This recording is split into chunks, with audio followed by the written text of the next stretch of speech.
And news today. Canada PM make ties with China. Sport Liverpool win Barnsley 4-1. Texan takes the Steelers 30-6.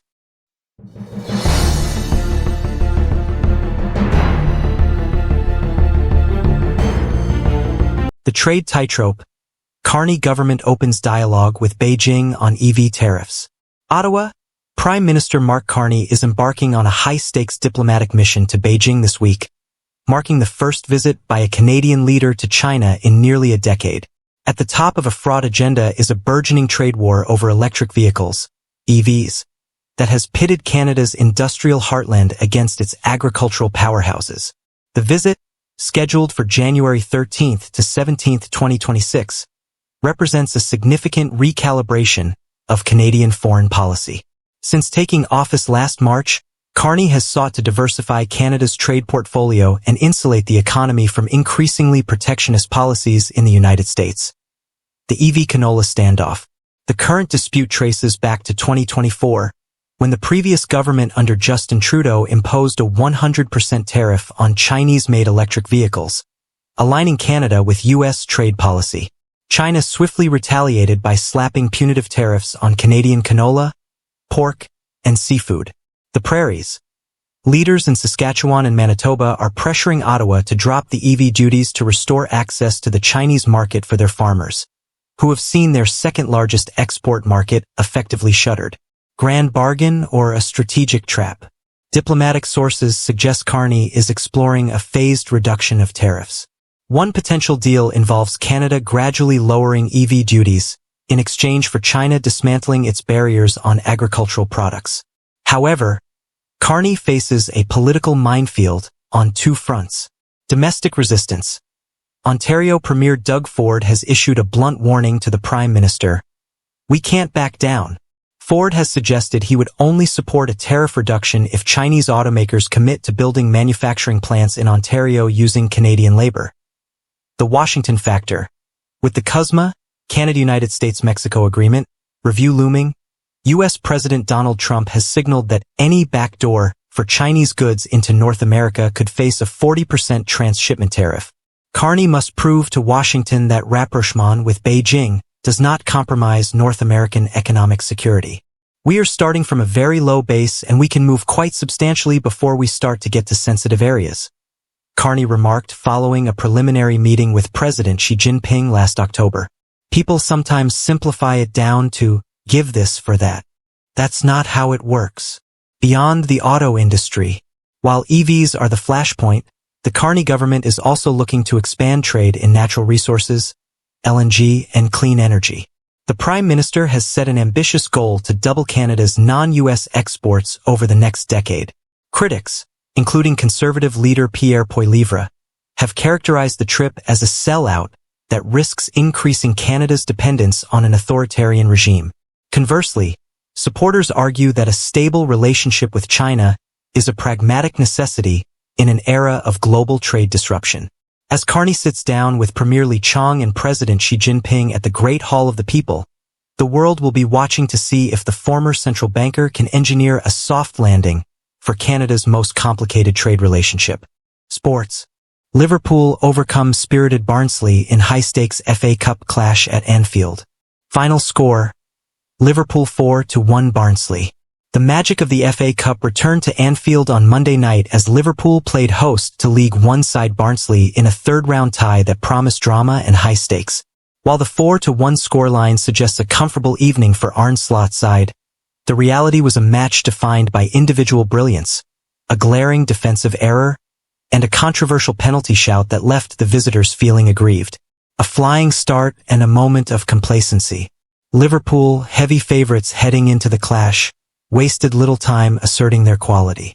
In the 9th minute, Dominic Szoboszlai reminded the Anfield faithful why he has been one of the Reds' standout performers this season. Picking up the ball 25 yards out, the Hungarian international unleashed a thunderous strike that flew into the top corner, leaving Barnsley goalkeeper Murphy Cooper with no chance. The lead was doubled in the 35th minute when Jeremy Frimpong, making a rare start, cut in from the right wing and fired a low, left-footed shot past Cooper at the near post.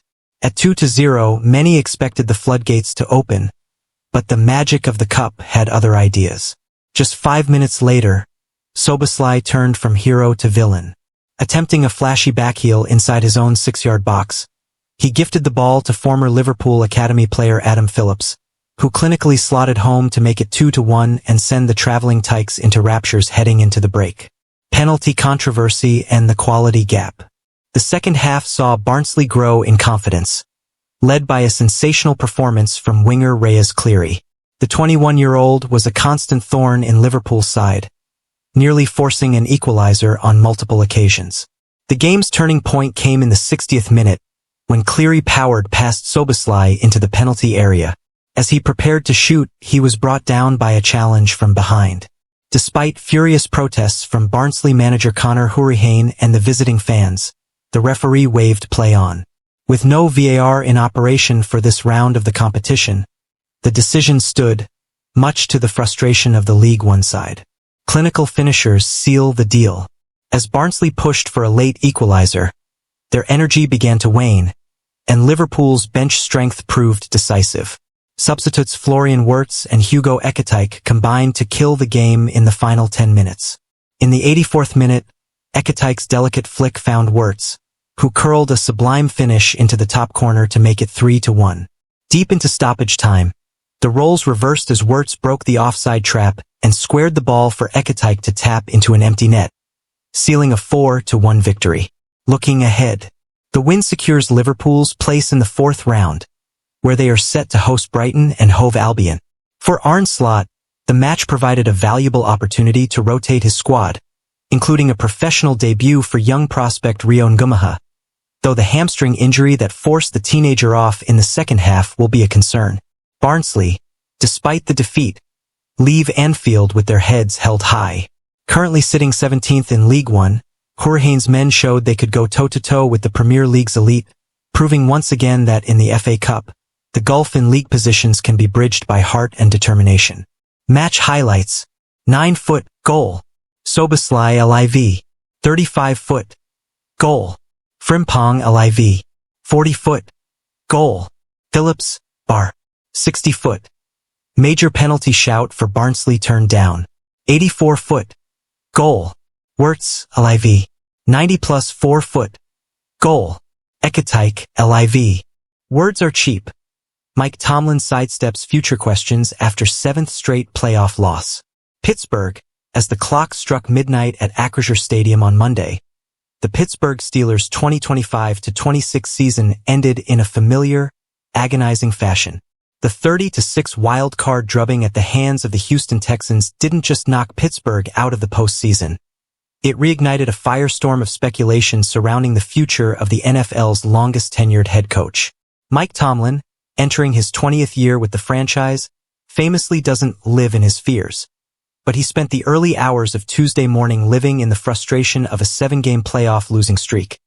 A skid that now ties him with Marvin Lewis for the most consecutive postseason losses in NFL history. Not a big-picture mentality. When the inevitable question arrived regarding his coaching future and whether he would return for the final year of his contract in 2026, Tomlin remained characteristically guarded. "I'm not even in that mindset as I sit here tonight," Tomlin told reporters.